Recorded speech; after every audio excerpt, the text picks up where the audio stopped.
The grand ballroom of the imperial palace glittered beneath crystal chandeliers as nobles applauded the youngest war hero in the empire. Duke Edward Ashford stood at the center of the celebration, accepting praise with calm confidence after returning victorious from another campaign. Beside him stood his wife, Beatrice, her silver gown elegant but deliberately modest, almost invisible against the dazzling crowd.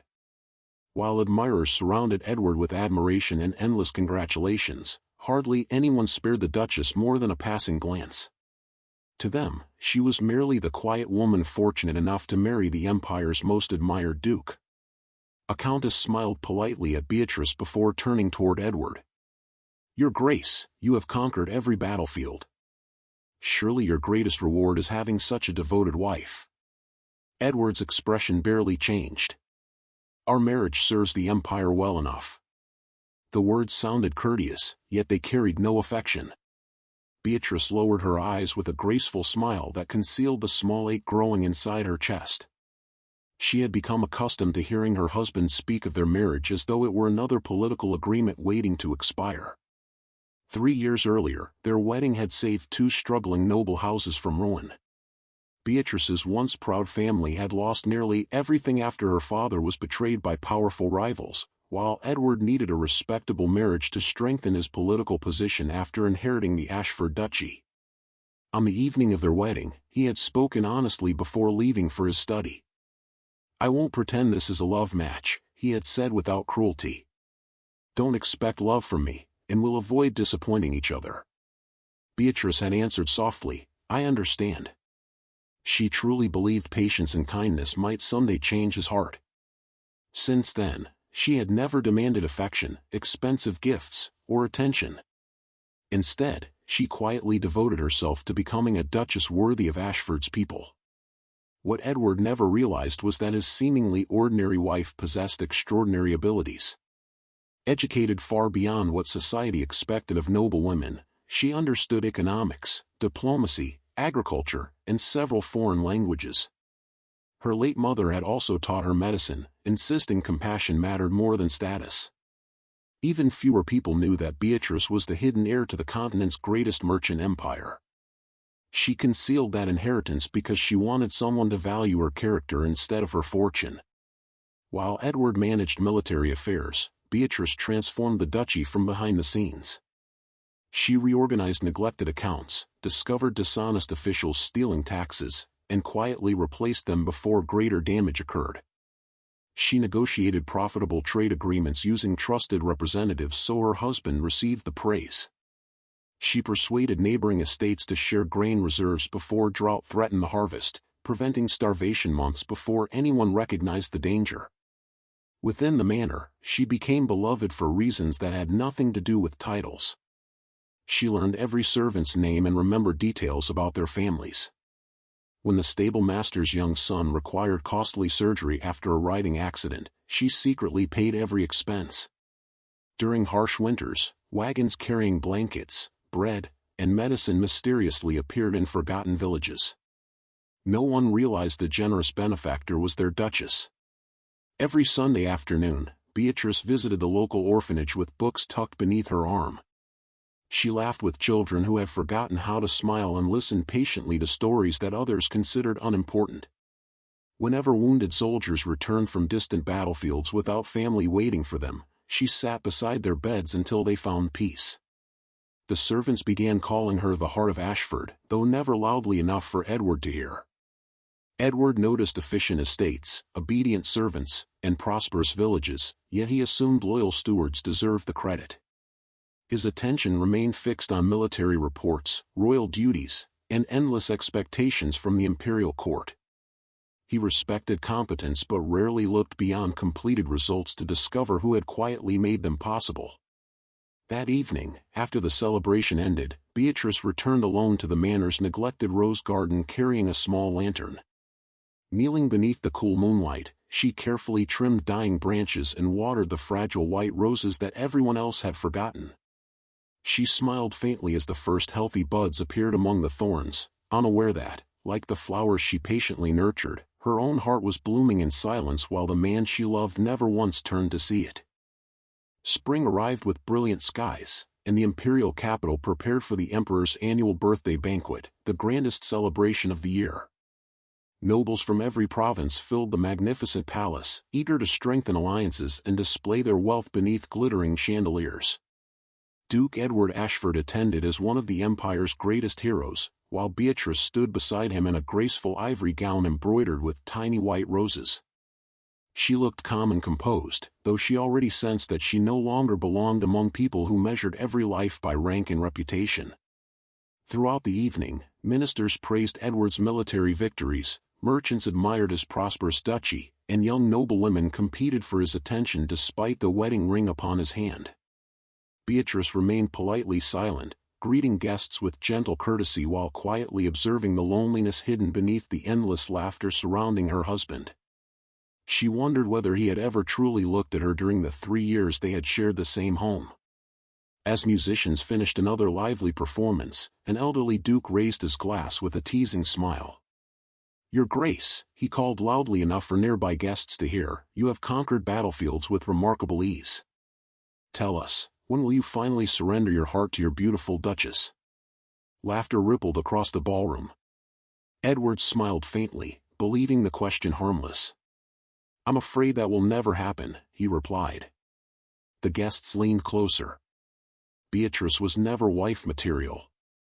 Silence replaced the laughter with startling speed. Every conversation stopped. Every musician lowered an instrument. Dozens of eyes slowly turned toward Beatrice. She met Edward's gaze for only a single heartbeat before offering the court a perfectly practiced smile. Without a trace of anger or embarrassment, she lowered herself into an elegant curtsy, thanked the emperor for his hospitality, and quietly walked from the ballroom. No dramatic accusation followed. No tears stained her face. No plea escaped her lips. Only silence. Edward watched her leave with little concern, assuming she simply wished to avoid unnecessary attention. He remained among the guests, accepting congratulations and discussing military affairs long after the orchestra resumed playing. Yet the celebration somehow felt colder than before, though he could not explain why. Late that night, Edward finally returned to Ashford Manor expecting another ordinary evening. Instead, the entrance hall stood strangely quiet. Servants moved softly through the corridors with solemn expressions, avoiding his eyes. The warmth that usually filled the house had disappeared, leaving only an uncomfortable stillness. He entered Beatrice's sitting room. Every shelf had been carefully organized. Every flower vase held fresh white roses. Nothing appeared disturbed. Only one folded letter rested upon the polished desk beside her wedding ring. Edward opened it. The handwriting remained as graceful as always. "Thank you for giving me a place to stay. I sincerely hope that one day someone loves you enough to tell you when you're wrong. Goodbye." There were no accusations. No complaints. No bitterness. Only gratitude. For reasons he could not understand, those simple words unsettled him more deeply than anger ever could. He searched the manor before sunrise. Her wardrobe remained nearly untouched because she had taken only a few modest dresses. Every jewel he had purchased still rested inside its velvet box. The expensive carriage remained in the stable. She had accepted nothing except her books, medical supplies, and several notebooks. Confused, Edward ordered servants to search every corner of the estate. No one found her. Several days passed before the housekeeper quietly requested permission to show him something Beatrice had never discussed. She unlocked a forgotten suite of rooms hidden beyond the old library. Edward stepped inside and stopped. Shelves stretched from floor to ceiling. Thousands of neatly labeled journals filled every cabinet. Maps covered the walls. Financial records occupied enormous ledgers. Medical notes documented treatments for wounded soldiers. Trade routes connected distant kingdoms through careful calculations. Letters described charitable donations made anonymously throughout the duchy. Every problem the Ashford estate had faced during the previous 3 years already possessed detailed solutions written in Beatrice's careful handwriting. She had anticipated floods before they came. Prevented shortages before harvests failed. identified corrupt officials months before investigations began. Even diplomatic speeches Edward received credit for had first been drafted by her patient hand. Speechless, he opened another notebook. Pressed between its pages lay a single dried white rose. Beneath it she had written only one sentence. Today he smiled. Not at me. But seeing him smile made today worth remembering. Edward closed the journal slowly. For the first time since returning from countless wars, victory felt meaningless. He walked alone into the rose garden she had lovingly restored while he scarcely noticed its existence. Fresh blossoms swayed gently beneath the morning breeze, blooming because someone had quietly cared for them every day without expecting praise. Standing among those white roses, Edward finally realized he had never truly seen the woman who planted them, and by the time he understood her worth, the only thing she had left behind was silence, leaving him with questions that no battlefield had ever taught him how to answer. The months following Beatrice's departure transformed Ashford Manor into a place that no longer resembled the warm home she had quietly created. The servants continued performing their duties, yet laughter disappeared from the kitchens, flowers no longer brightened the corridors, and even the famous white rose garden seemed to bloom with less brilliance than before. Edward buried himself in work, convinced discipline would silence the emptiness surrounding him, but every report crossing his desk reminded him of another problem Beatrice had once solved before anyone else noticed it existed. The duchy's prosperity began unraveling with alarming speed. Harvests produced disappointing yields because experienced farmers who trusted Beatrice refused to renew their contracts. Trade agreements unexpectedly collapsed after merchants withdrew their support without explanation. Corrupt officials returned, taking advantage of Edward's confidence while stealing from the treasury. Loyal servants quietly resigned, unwilling to remain in a household that had driven away the woman who treated them like family. Every solution Edward attempted seemed to create another crisis waiting just beyond his reach. Then came the announcement that stunned the entire empire. Beatrice had inherited the continent's greatest merchant empire after the peaceful passing of her elderly grandfather, whose identity she had kept secret throughout her marriage. Overnight, the quiet duchess whom society had dismissed became one of the wealthiest and most influential women alive. Kings invited her to advise their governments. Queens requested her friendship. Princes traveled great distances hoping to win her hand. Newspapers praised her intelligence, generosity, and remarkable business achievements, revealing accomplishments she had deliberately hidden while living beside Edward. She accepted none of the marriage proposals. Instead, she invested her fortune in hospitals, schools, orphanages, and agricultural projects across the empire. Villages once abandoned by noble families slowly flourished under anonymous donations that everyone suspected came from the mysterious heiress. Although her name appeared frequently in official announcements, no one seemed to know exactly where she lived. She traveled constantly, refusing luxurious estates while personally overseeing every charitable project she established. Edward watched these reports accumulate across his desk until the guilt became impossible to ignore. One quiet morning, he removed the ceremonial ducal cloak that had always symbolized his rank and authority. Leaving trusted advisors to manage the estate temporarily, he departed the capital wearing ordinary traveling clothes, determined not to reclaim Beatrice but to understand the woman whose worth he had recognized only after losing her. His journey carried him across towns and villages that had once meant little to him.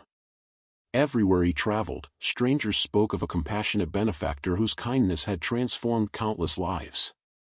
In one province, she rebuilt homes destroyed by flooding before winter arrived. In another, she established schools where poor children studied beside the sons and daughters of merchants without discrimination. Elderly widows proudly described receiving employment instead of charity because the mysterious lady believed dignity mattered as much as survival. Every story revealed another part of Beatrice that Edward had never bothered to discover. Ashamed by those conversations, Edward gradually abandoned the pride that had once defined him. He helped repair damaged cottages with local builders, worked beside farmers gathering late harvests, and anonymously paid medical expenses for families struggling through illness.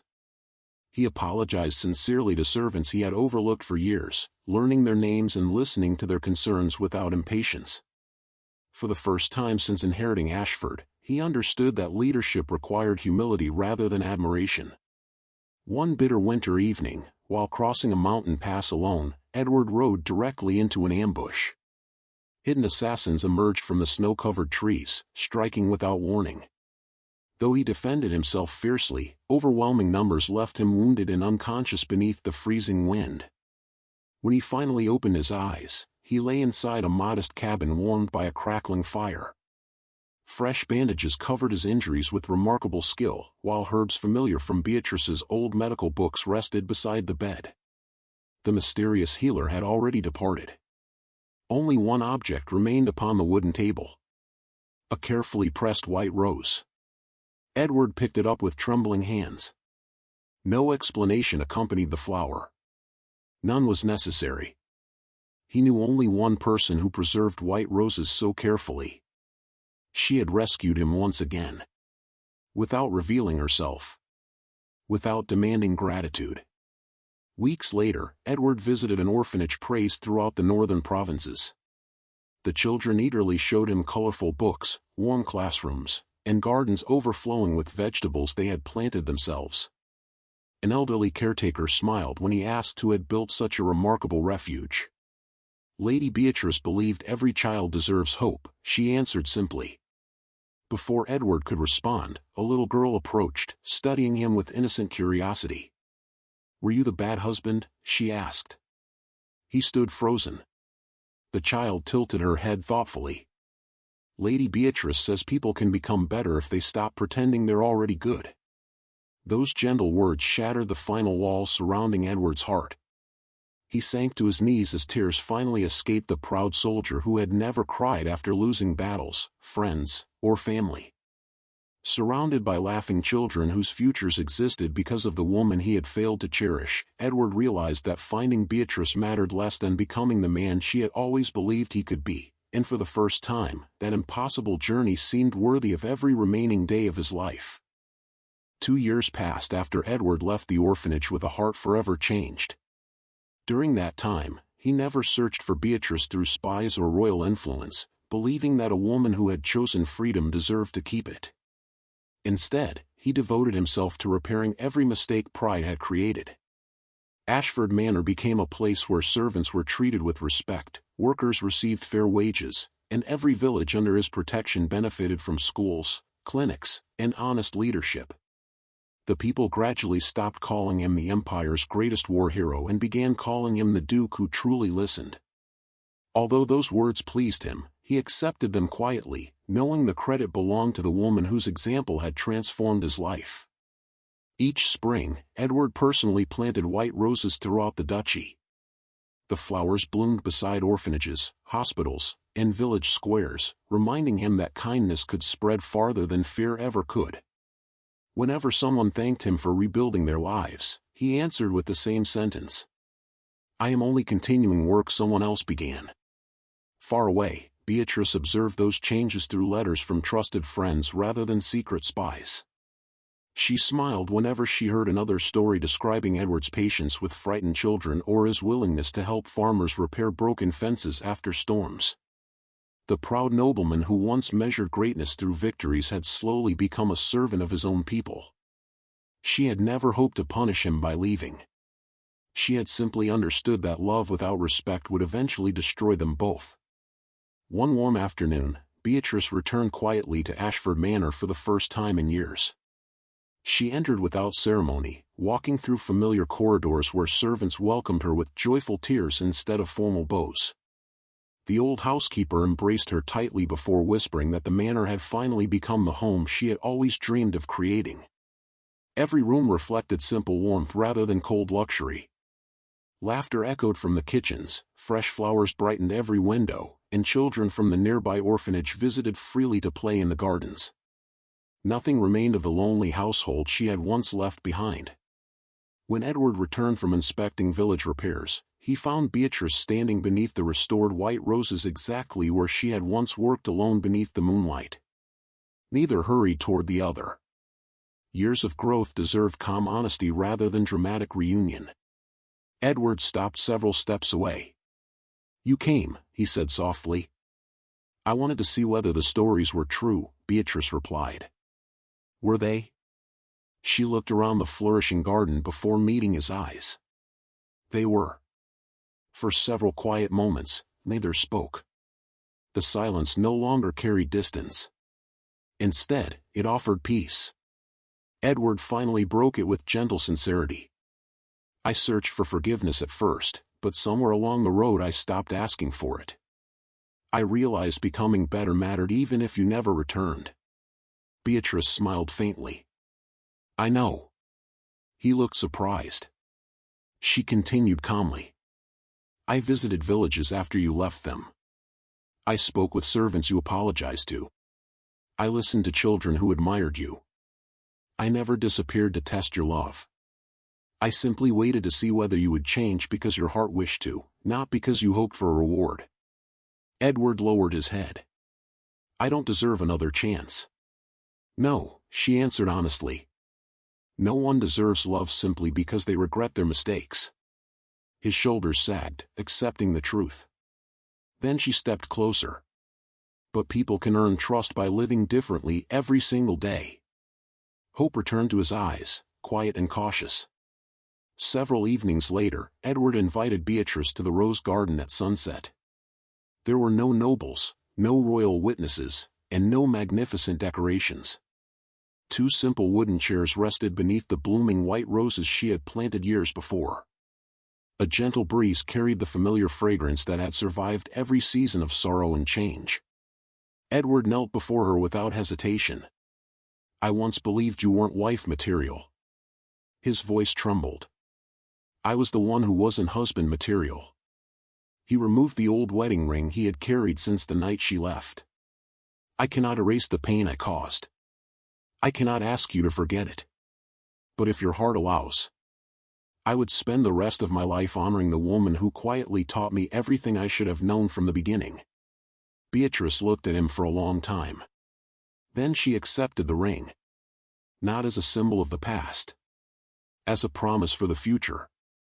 I forgave you long ago, she whispered. Today, I choose you. Their second wedding took place a month later beneath the same white roses.